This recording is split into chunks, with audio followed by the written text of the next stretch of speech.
Hi, my name is Whitnee Coy, and I have a new poetry chapbook from Alien Buddha Press called This Deep, Wide, Dark World. This chapbook basically chronicles the birth of my daughter, who came into the world 2.5 months early due to HELP syndrome. HELP syndrome is pretty severe and also really rare. So it happens about 0.1% of pregnancies, with 1 in 4 women passing away and 1 in 3 babies passing away. And so luckily, her and I both survived, but we definitely had an pretty traumatic and then also extended. She had an extended stay in the NICU, or the neonatal care unit, for about 2 months before we were able to bring her home. So again, this chapbook, This Deep, Wide, Dark World from Alien Buddha Press, talks about that, and just kind of my experiences going through motherhood, and then also within basically the experience of HELP syndrome and also being a NICU parent. So, okay, I'm going to read a couple poems from this, and truly, this book is dedicated to my wonderful husband, Jesse, who is such a support and such a pillar of hope through all of that, and just every day. And then also my kids um, and my family.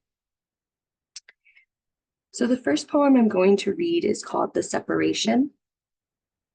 Before they pulled her wet, slicked being from my numbed body, they prepped us she may not cry. Minutes before, her heart rate dived to a faint tap, and her 3-pound body had stopped moving. No matter if I changed position, sipped chilled water, or however deep they dug the ultrasound into me, her life-filled body had become lifeless. As my body rocked back and forth like a swing in the wind, they carved through 7 layers of my body. I shivered from the coldness of metal tools, sink thick tissue, and the nurse to my right gabbled everything they were doing, reasons why, and I couldn't hear a thing. Only thoughts of how my 7-month-old baby that had grown a part of me may not scream, cry, feel, or be alive. My husband rested his hand on my hairnet, and soon we heard little bleats, a wet lamb dropped in a pasture left to survive.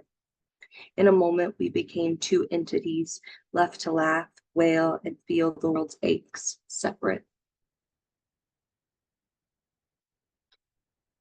The next poem I'm going to read is It's Funny What People Will Say and Do to Relate to One Another. Her purple-hued legs, as long as my fingers, and tubes that ran throughout her body were as thick as her pine needle arms. When you explain to people your baby is in the NICU, they never know what to say.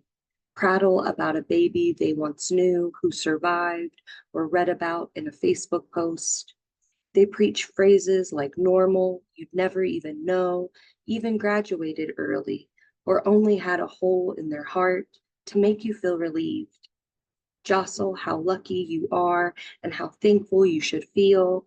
Your baby will be fine, and these moments will pass when you can't hold her, feed her, bathe her, touch her petal thick skin that you once grew.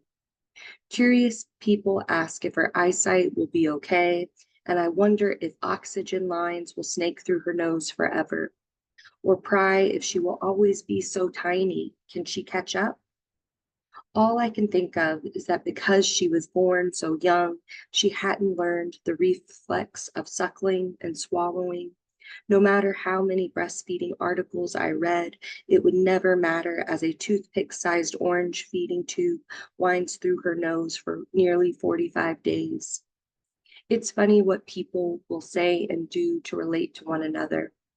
When in the dark of night, while everyone rests and IVs streak both of your arms, you cry with no sound, so nurses or your husband don't hear, because you should feel thankful you survived. She survived, but your body feels empty and your arms pine to hold her foot-long body next to yours in rough patterned hospital sheets. Instead, the quiet beeps of hospital rooms, you grieve in the dreams you had for your pregnancy, birth, and the beginning days of her life. Grief's heavy, like weights tied to your feet as you learn to walk again, shuffle one foot after another to the NICU in the morning light.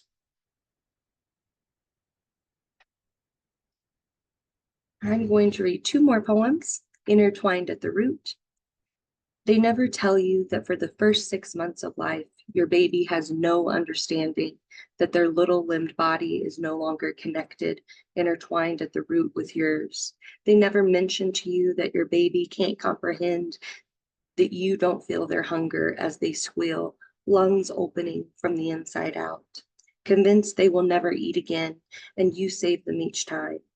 They don't know their whelps of fear with quivering bottom lips and arms flinging out as you push their toes into their onesies' feet isn't as frightening to you, that you understand they aren't disappearing, or that the heartbeat of yours they hear echoing in a silent vessel of their body isn't their own anymore.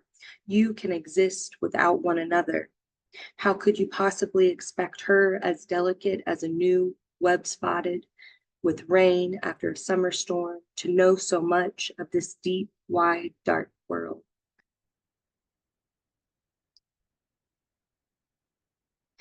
And then the last one I'm going to read um, is at almost the end of the collection, and it's titled Sadie Miller, which is my baby's name, who survived and is just thriving.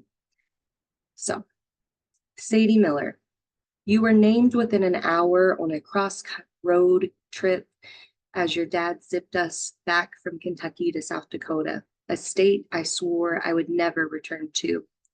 Things change and minds can change too.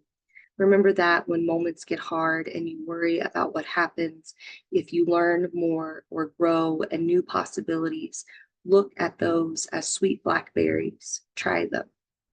On December 8th, I knew things would never be the same as I sat across from your dad, laughing so deep.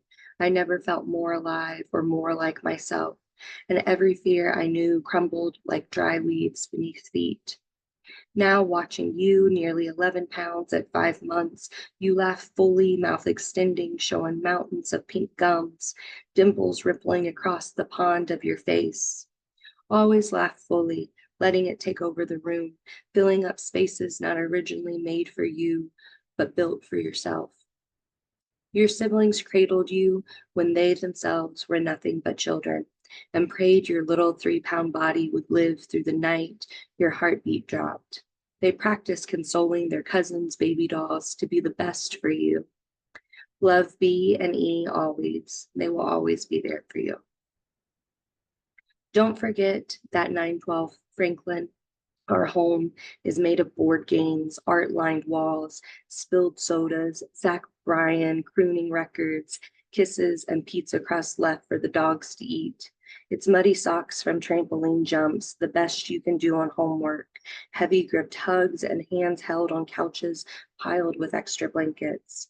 There's always time for naps, late night television shows, belly laughter, paintbrushes left unclean, Noah Khan stick poke tattoos, stories of one recess Super Bowls, broken drumsticks, open books, soft math equations, empty drawn on coffee mugs, and everything in between. Remember, the best is found in the quietest of moments and times that feel messy. Remember that love isn't linear or comes when you want it, but instead at times you need it. Remember, you are the best of us we could offer, and it still won't be enough for you. Thank you so much for listening to 4 poems from This Deep, Wide, Dark World, my latest poetry collection from Alien Buddha Press. My name is Whitney Coy, and I hope you enjoyed it. Thanks.